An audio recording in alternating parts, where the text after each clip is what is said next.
ఈ 20,00,000 ఉద్యోగాలేంటి? అవి ఏ రకంగా పోతాయని దాని గురించి అందరూ డిస్కస్ చేసుకుంటున్నారు. అయితే ఒక విషయాన్ని మనం అర్థం చేసుకోవాలి. ట్రంప్ అధికారంలోకి అమెరికాలో అధికారంలోకి రావడానికి ఉన్న బిగ్గెస్ట్ రీజనే బైడెన్ ప్రభుత్వంలో మనకి నిరుద్యోగ పరిస్థితులు బాగా పెరిగిపోవడం. ఆబ్వియస్‌లీ ప్రపంచవ్యాప్తంగా గూడా నిరుద్యోగ థింగ్ అనేది బాగా పెరిగిపోతుంది. ఇండియా ఇంకా చెప్పక్కర్ల. సో, అంతకుముందు ట్రంప్ టైమ్‌లో గూడా ఉన్నాయి నిరుద్యోగాలు. బైడెన్ టైమ్‌లో పీక్‌కెళ్ళిపోయింది. సో, ట్రంప్‌కున్నటువంటి అవకాశం ఏంటి? ఇంకేం చేయగలుగుతాడు? ట్రంప్ అనే గాదు.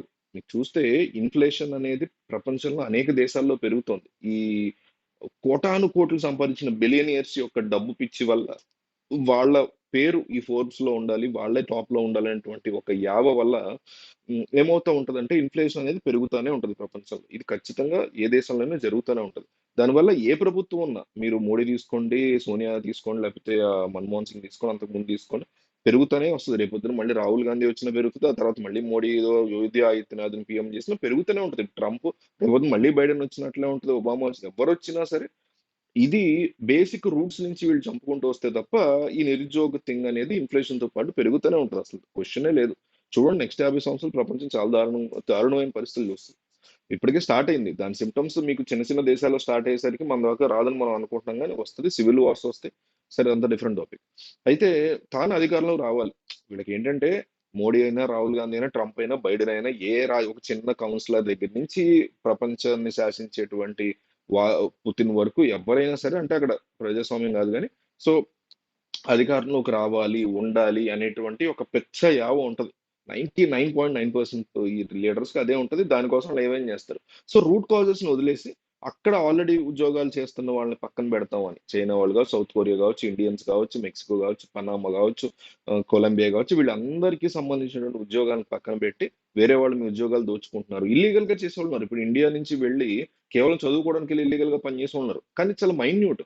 దాన్ని సెట్ చేసినంత మాత్రాన అమెరికన్స్ అందరికి జాబ్స్ వస్తాయనుకుంటే జోక్. ఆళ్ళు చేసేది కూడా పే గ్యాస్ స్టేషన్స్ పక్కన ఉండేటువంటి చిన్న చిన్న ప్లేసెస్‌లో ఓ ఓయో రూమ్స్ లాంటివి ఉంటాయి అక్కడ ఎయిర్‌బిఎన్‌బి లాంటివి. వాటికి సంబంధించి వచ్చిన వాళ్ళు చెక్ ఇన్ చేయడం చిన్న చిన్న ఉద్యోగాలే అవి. నిజానికి ఉద్యోగాల కల్పన లేక పక్కనోళ్ళ మీద పడి గొడవ చేస్తే అది ఈళ్ళు నమ్మి ఈళ్ళకి ఓటేయడం అలా ఉంటాయి తప్ప రూట్ కాజెస్‌ని బైడెన్ టచ్ చేయాలా, ట్రంప్ టచ్ చేయాలి. అది బేసిక్ థింగ్.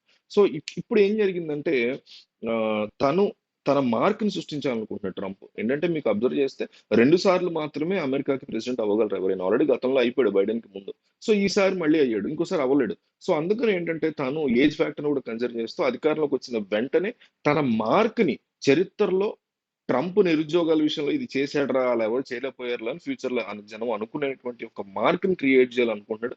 అందువల్ల ఆల్రెడీ ఉన్నటువంటి ఉద్యోగాల్ని మీకు ఆల్రెడీ ఇల్లీగల్‌గా ఉంటున్న వాళ్ళు వేరు, ఇల్లీగల్‌గా పని చేస్తున్న వాళ్ళు వేరు. ఇల్లీగల్‌గా ఉంటున్న వాళ్ళు వేరే వీసా ఎక్స్‌పైరీ అయిపోయి కావచ్చు. మెక్సికో లాంటి వేరే చుట్టుపక్కల దేశాల నుంచి దొంగతనంగా వేరే దారుల నుంచి వచ్చేసిన వాళ్ళు కావచ్చు.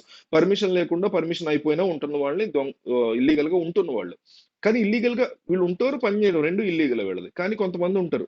ఇండియన్స్, చైనీస్, సౌత్ కొరియన్స్ వీళ్ళు ఎక్కువ ఉంటారు. ఎవరంటే ఇల్లీగల్‌గా ఉండడం లీగల్‌గా ఉండడం, ఇల్లీగల్‌గా పని చేయడం. ఇండియన్స్ చదువుకోవడానికెళ్ళి కేవలం క్యాంపస్‌లోనే పని చేయాలి. లైబ్రరీలోనో, ప్రొఫెసర్‌గా అసిస్టెంట్ గాని, ల్యాబ్ అసిస్టెంట్ గాని చేయాలి. కానీ వాళ్ళు బయట కూడా ఇట్లా గ్యాస్ స్టేషన్స్‌లో అట్లా పని చేస్తారు. ఇది లీగల్‌గా ఉంటూ ఇల్లీగల్‌గా పని చేయడం. సో, వీళ్ళని కూడా ఎంతో కొంత నిరుద్యోగాన్ని రూపుమాపినట్టుగా బిల్డప్ ఇవ్వడానికి, కటింగ్ ఇవ్వడానికి రూట్ కాజెస్‌ని వదిలేసి ఏం చేసినా తప్పే కదా! నా ఉద్దేశం.